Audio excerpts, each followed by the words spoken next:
personal point of view. It was a surprise to me to see that beautiful article of Joffe van Manje in Theory and Psychology in 2004. She came at exactly the same conclusion. The self is substantial and agentic, and at the same time it's exposed to an enormous multiplicity of positions in the context of the processes of globalization and localization. It's about, I think about 20 years ago already, that I went to school in Nijmegen, and I was telling about the dialogical self to the students, and I asked them to apply it on themselves, like we will do in the post-conference workshop. And then about 50% of them, they subscribed, and then Alice was my first subject. I remember her very well.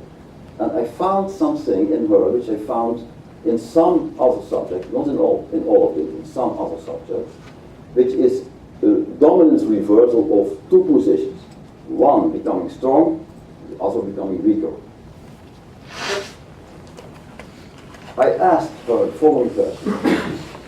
Do you see in yourself two sides of your personality which are opposite?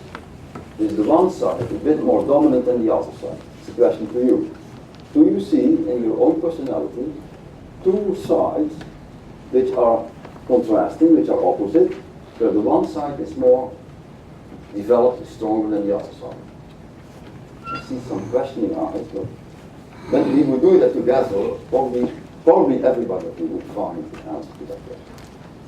So Alice, my first subject, she said quite quickly, she said, well, I see in myself an open side. I'm typically an open person, but I have also a closed side.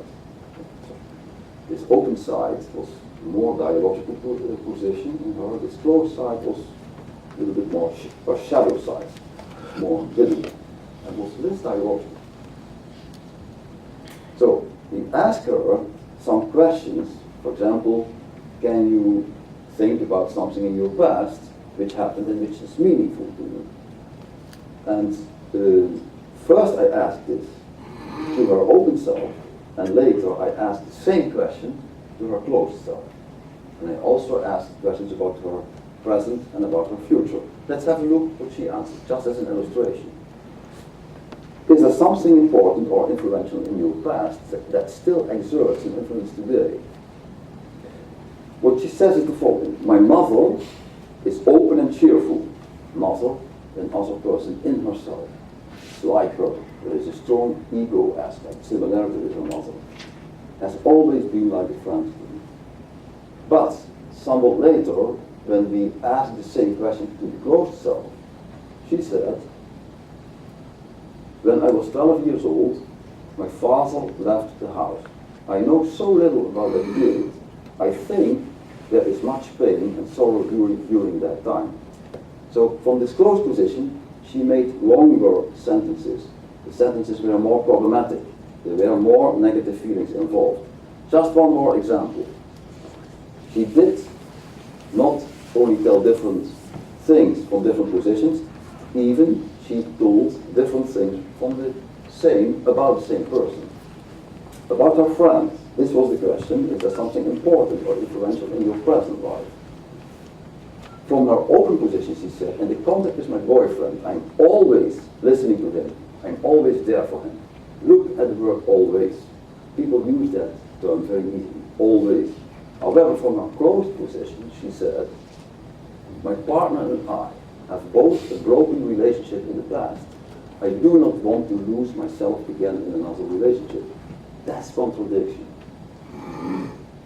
Because she says something, when she would implicitly talk only as an open position, she would tell things which look like unity, but going into the deeper, darker, contrasting position, we find something which is in fact contrasting and even contradicting that what she has said. So from her open position. Well, I would propose that the dialogical self is intrinsically contradicted, because when there are more positions, opposite positions in the self, they are not only different, but they can even contradict each other. Yes, that was also one of the surprises doing this investigation. So we had all the statements on small cards, and we gave her these cards, and I said, well, at the end of the week, you tell just on a paper how dominant was this statement in the past week for your thinking, for your feeling, and for your actions. You make some distinction. And this is what we found over a period of 3 weeks. So we have the first moment after 1 week, after 2 weeks, after 3 weeks. And you see that the statements of the open position, they went quite strongly down, systematically. Of the closed position, they went up. So that's the dominance reversal.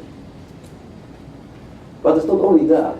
I asked her not only how dominant was this statement for your thinking and feeling last week, also how meaningful it was for your thinking and feeling. And that's the result. We found exactly the same. How can this be? I was wondering, when a person wants to be happy, and there are an enormous number of conceptions where happiness is the goal, for many people the goal of life, happiness. But when you look at these results, you see that the statements of the closed positions, which were associated with negative emotions, they became not only more dominant, they became also more meaningful. How can it? When she would like to be happy, she would take the closed position aside, because the open position had only positive feelings. I asked her this question finally, so I showed her this dominant reversals, sitting together and talking about the results, and her conclusion was very clear. She made clear to me that she came to me to explore her closed side, and she found what her closed side meant to her, including the negative feelings.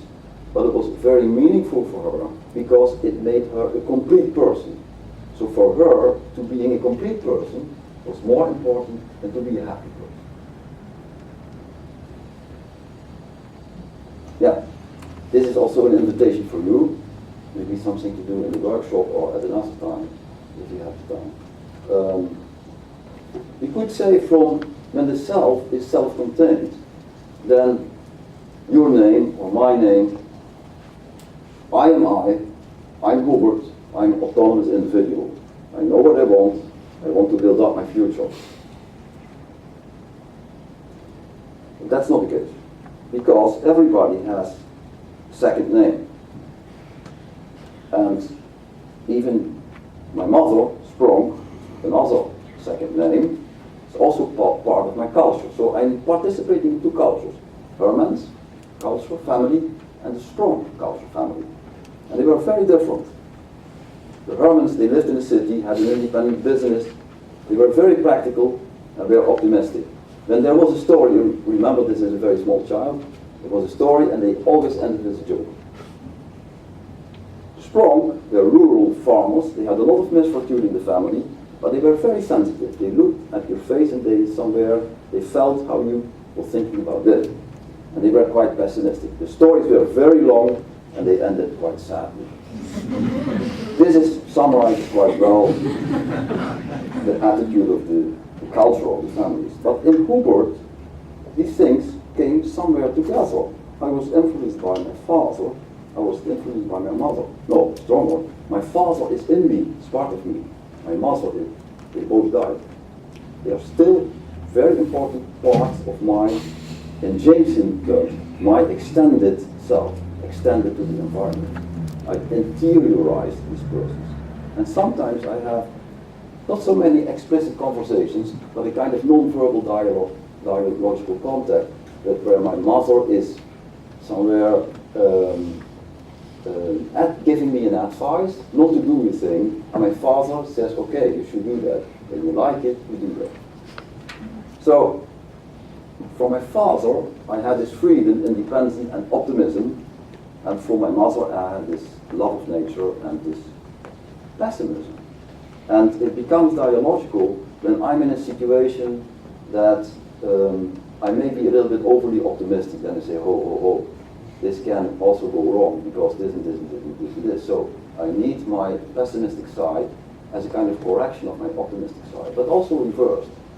I can be pessimistic and then need some optimism in order to grow. So somewhere elements of my family as collective voices are represented as individual voices in my own self.